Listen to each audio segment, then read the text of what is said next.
Искам да ви кажа, че дървото, до което стоите, е много важно. Освен, че е изключително красив и многовековен дъб, според легендата, от това дърво е стоял Васил Левски. Тук си е почивал, от това дърво било любимото място – манастира. Ето този дъб. Този дъб не знам на колко години е, може би на 200, на 300, може би и на повече, не знам. Все пак тук е малко скалисто и може и да е на много повече, нищо, че не е много висок. Иначе манастира, ето там може на таблото да видите по-подробно неговата история. В първата половина, мисля, че 343 година беше, на 4 век е създаден манастира.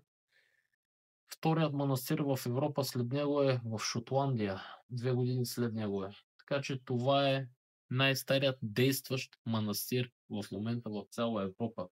Свети Атанасий, който след малко ще ви заведа надолу.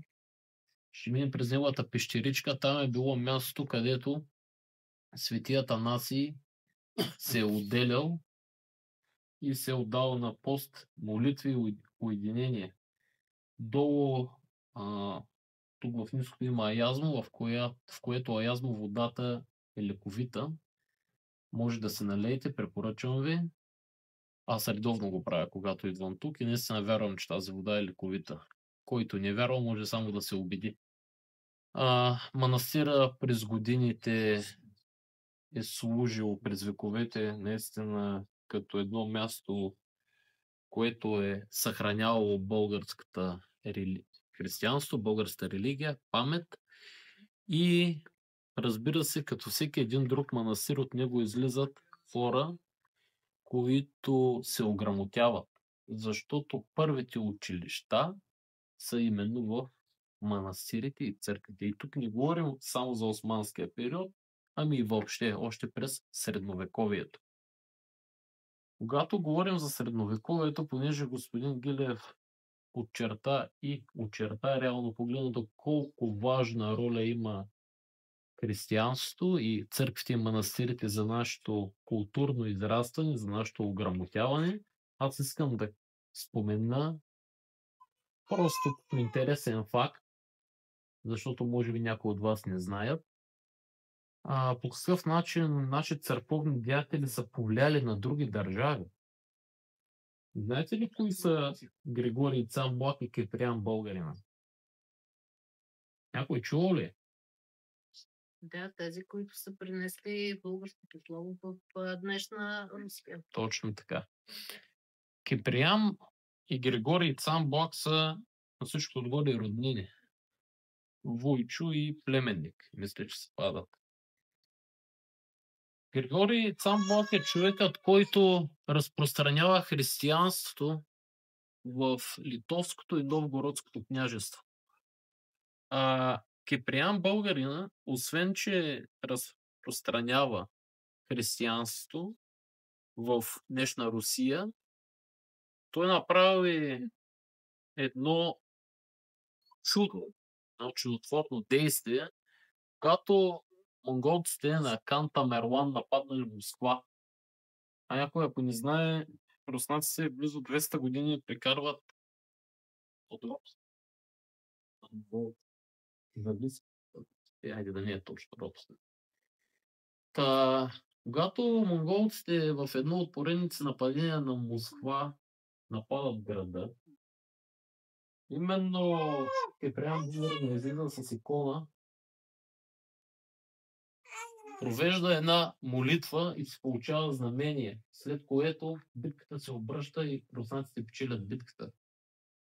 Този човек е погребан, това е единственият българин, един от малкото чужденци, погребан е в най-голямата руска църква, Успенски събор.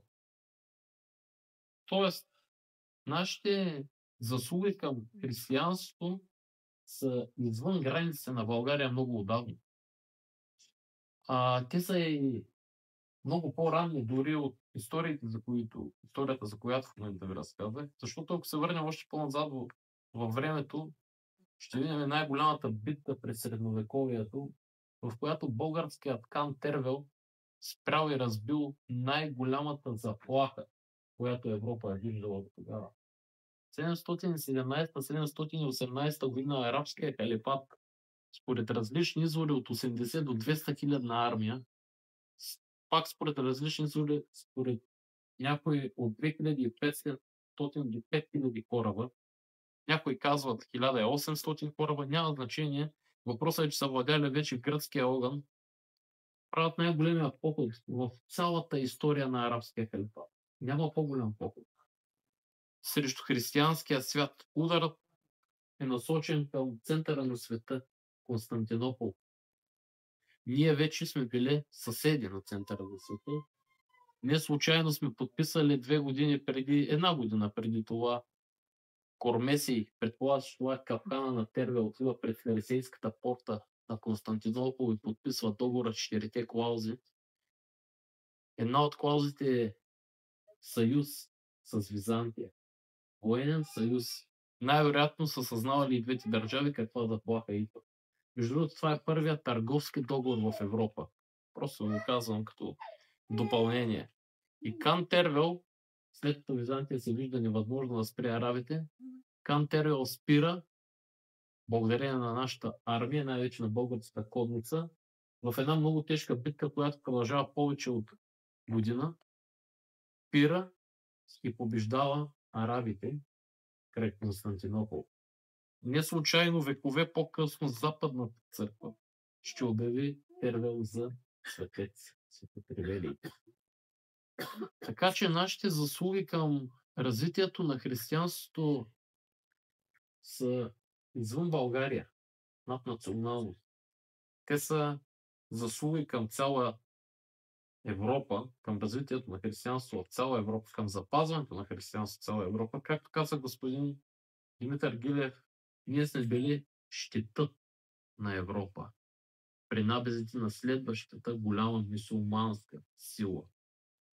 Именно османците. Между другото, османците са били по-слаби от арабите, когато идват. За съжаление, и ние, и Византия, и Сърбия сме били много по-слаби от това, което е представляла Източната Римска империя през 8 век и, за съжаление, Тервела в България. Но така или иначе, въпреки падането ни под османска власт, ние се оказваме буфер. Не само ние, разбира се, и сърбите, и арменците, ако трябва да бъдем честни, и гърците. Но както казваше един български историк, професор Андрей Пантев, ходил съм 2-3 пъти на негови лекции, той казваше, има гръцки острови, на които турски прак не е тъпал никога или само колко да се отчете. В Северна Румъния, горе, Влашко, днешна Северна Румъния, контрол на Турция е бил много слаб. В Западните Балкани контрол на Турция е бил много слаб. Тук ние, българите и сърбите, сме били буквално под попака на вряща тенжера.